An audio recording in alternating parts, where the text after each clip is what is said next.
presented by Yuba Star Recording Studio, गोहर से नहीं हो कोनो काली से हो चचा बड़ी सुंदर छे। गोहर से नहीं हो कोनो काली से, अक्षरा से नहीं हो अमर पाली से, नहीं कोनो भैया के साली से।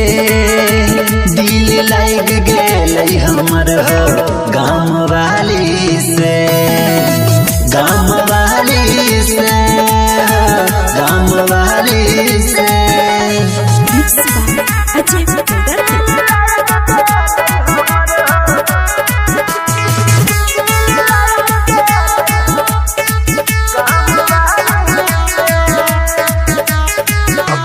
अपने टोला में छे घर, देखे में छे सुंदर फिगर। चाचा तो नहीं देखने चला हो, अपने टोला में रहे छे बड़ी सुंदर छे। माथ के टिका उठलाली से, हाथ के चूड़ी कनवाली से, नहीं कोनो दूध के छाली से। दिल लाग गेल हमर हो गाँव वाली से, गाँव वाली से, गाँव वाली से, गाँव वाली से। दिल लाग गेल हमर हो गाँव वाली से, गाँव वाली से।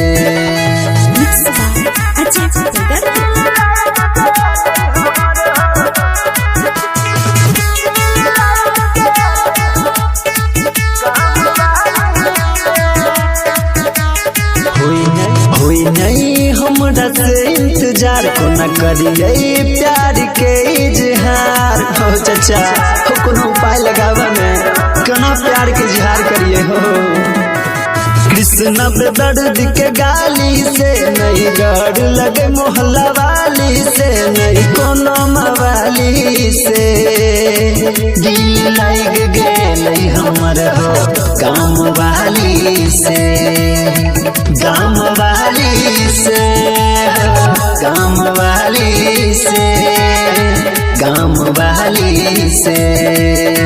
दिल लाग गेल हमर हो गाँव वाली से, गाँव वाली से।